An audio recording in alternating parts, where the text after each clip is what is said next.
ਅੱਜ ਅਸੀਂ agriculture practices ਵਿੱਚ ਪਹਿਲਾਂ ਦੋ ਜਿਹੜੇ ਸਟੈਪਸ ਕਰ ਚੁੱਕੇ ਹਾਂ ਉਹਨਾਂ ਤੋਂ ਅਗਲਾ ਸਟੈਪ ਕਰ ਰਹੇ ਹਾਂ ਖਾਦ ਪਾਉਣਾ। ਖਾਦ ਪਾਉਣਾ ਭਾਵ ਐਡਿੰਗ ਮੈਨਿਊਰ ਐਂਡ ਫਰਟੀਲਾਈਜ਼ਰਸ। ਜਦੋਂ ਅਸੀਂ ਖੇਤਾਂ ਦੇ ਵਿੱਚ ਕੋਈ ਫਸਲ ਬੀਜਦੇ ਹਾਂ ਤੇ ਜਿਹੜੇ ਵੀ ਉਹ ਤੱਤ ਫਸਲ ਪ੍ਰਾਪਤ ਕਰਦੀ ਹੈ ਮਿੱਟੀ ਤੋਂ, ਹੌਲੀ ਹੌਲੀ ਉਹਨਾਂ ਤੱਤਾਂ ਦੀ ਕਮੀ ਹੋ ਜਾਂਦੀ, ਜਿਸ ਕਾਰਨ ਫਸਲ ਦੀ ਪੈਦਾਵਾਰ ਵੀ ਘਟ ਜਾਂਦੀ। ਉਸ ਪੈਦਾਵਾਰ ਨੂੰ ਅਸੀਂ ਮੇਨਟੇਨ ਕਰਨ ਲਈ ਜਾਂ ਵਧਾਉਣ ਲਈ ਜਾਂ ਖੇਤ ਦੀ ਉਪਜਾਊ ਸ਼ਕਤੀ ਵਧਾਉਣ ਲਈ ਕੁਝ ਪਦਾਰਥਾਂ ਦੀ ਵਰਤੋਂ ਕਰਦੇ ਹਾਂ, ਤੇ ਜਿਹੜੇ ਪਦਾਰਥ ਵਰਤਦੇ ਆ ਉਹਨਾਂ ਨੂੰ ਅਸੀਂ ਖਾਦ ਕਹਿੰਦੇ ਹਾਂ। ਖਾਦ ਦੋ ਤਰ੍ਹਾਂ ਦੀ ਹੋ ਸਕਦੀ ਹੈ, ਰੂੜੀ ਦੀ ਖਾਦ ਜਾਂ ਕੈਮੀਕਲ ਫਰਟੀਲਾਈਜ਼ਰਸ। ਇਸ ਤਰ੍ਹਾਂ ਹੀ ਪੌਦਿਆਂ ਦੇ ਸਿਹਤਮੰਦ ਵਾਧੇ ਲਈ ਮਿੱਟੀ ਵਿੱਚ ਜੋ ਪਦਾਰਥ ਪੋਸ਼ਕ ਤੱਤਾਂ ਦੇ ਰੂਪ ਵਿੱਚ ਮਿਲਾਏ ਜਾਂਦੇ ਹਨ ਉਹਨਾਂ ਨੂੰ ਖਾਦ ਕਹਿੰਦੇ ਹਨ। ਅੱਗੇ ਖਾਦ ਪਾਉਣਾ ਕੀ ਹੈ? The process by which nutrients are supplied by adding a organic matter is called manuring, and this is also done by adding fertilizers. ਇਸ ਤੋਂ ਭਾਵ ਕੀ ਹੈ? ਸਾਡੇ ਕੋਲ ਦੋ ਤਰ੍ਹਾਂ ਦੇ ਪਦਾਰਥ ਹੋ ਗਏ ਜਿਹੜੇ ਖਾਦ ਪਾਉਣ ਦੇ ਪ੍ਰੋਸੈਸ ਵਿੱਚ ਆਉਂਦੇ ਆ। ਇੱਕ ਹੋ ਗਿਆ ਮੈਨਿਊਰ, ਦੂਸਰਾ ਹੋ ਗਿਆ ਫਰਟੀਲਾਈਜ਼ਰ।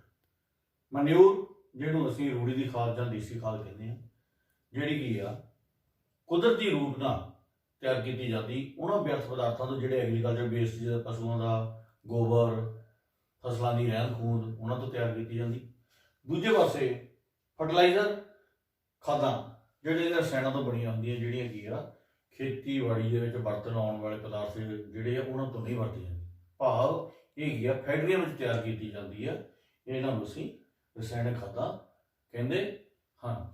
ਹੁਣ ਅਸੀਂ ਪੜਾਂਗੇ ਮੈਨਿਊਰ ਤੇ ਫਰਟੀਲਾਈਜ਼ਰ ਵਿੱਚ ਕੀ ਫਰਕ ਹੈ, ਭਾਵ ਕਿ ਦੇਸੀ ਖਾਦ ਜਾਂ ਰੂੜੀ ਖਾਦ ਅਤੇ ਰਸਾਇਣਕ ਖਾਦਾਂ ਵਿੱਚ ਕੀ ਅੰਤਰ ਹੁੰਦਾ।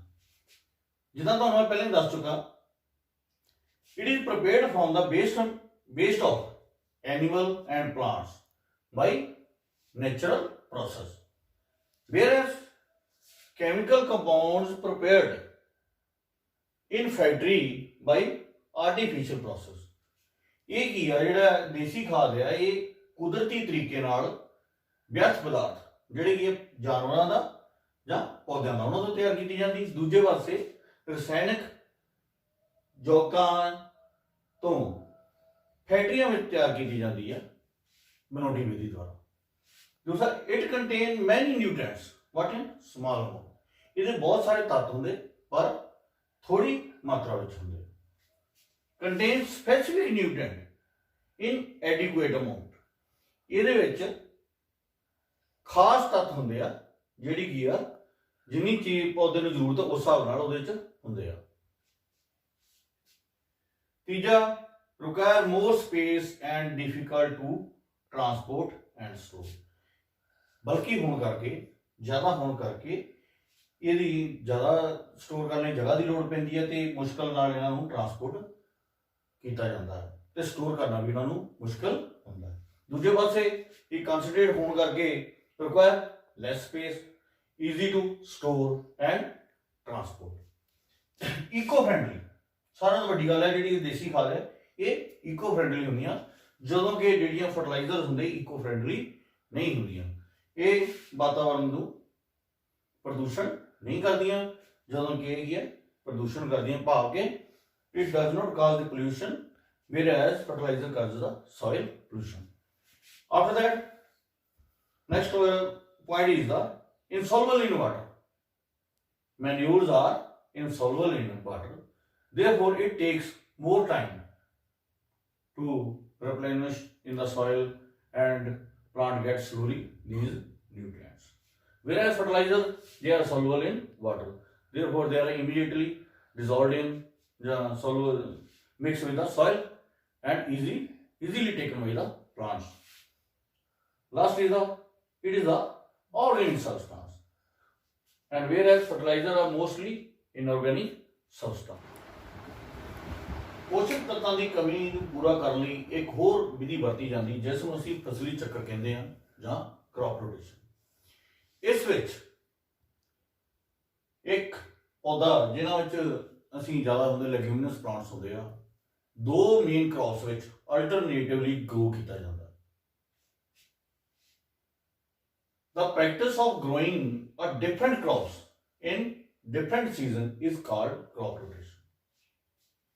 ਜਦੋਂ ਅਸੀਂ ਲਗਾਤਾਰ ਇੱਕੋ ਫਸਲ ਨੂੰ ਖੇਤ ਦੇ ਵਿੱਚ ਮਿੱਟੀ ਦੇ ਵਿੱਚ ਬੀਜਦੇ ਹਾਂ ਤੇ ਲਗਾਤਾਰ ਬੀਜਣ ਦੇ ਕਾਰਨ ਕੁਝ ਖਾਸ ਤੱਤਾਂ ਦੀ ਮਿੱਟੀ ਵਿੱਚ ਕਮੀ ਹੋ ਜਾਂਦੀ।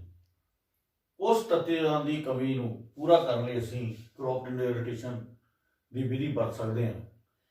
ਇਸ ਵਿੱਚ ਕੀ ਕੀਤਾ ਜਾਂਦਾ ਸੀ, ਪਹਿਲਾਂ ਪੁਰਾਣੇ ਜ਼ਮਾਨੇ ਵਿੱਚ ਖੇਤਾਂ ਨੂੰ ਖਾਲੀ ਛੱਡ ਦਿੱਤਾ ਜਾਂਦਾ ਕੁਝ ਸਮੇਂ ਤਾਂ ਜੋ ਆਪਣੇ ਪੋਸ਼ਕ ਤੱਤਾਂ ਦੀ ਪੂਰਤੀ ਕਰ ਸਕੇ, ਜਾਂ ਕੀ ਕੀਤਾ ਜਾਂਦਾ ਉਸ ਵਿੱਚ ਲੈਗਿਊਮੀਨਸ ਕ੍ਰੌਪਸ ਬੀਜੀਆਂ ਜਾਂਦੀਆਂ ਸੀ ਜਿਨ੍ਹਾਂ ਨੂੰ ਅਸੀਂ ਫਲੀਦਾਰ ਪੌਦੇ ਕਹਿੰਦੇ ਹਾਂ।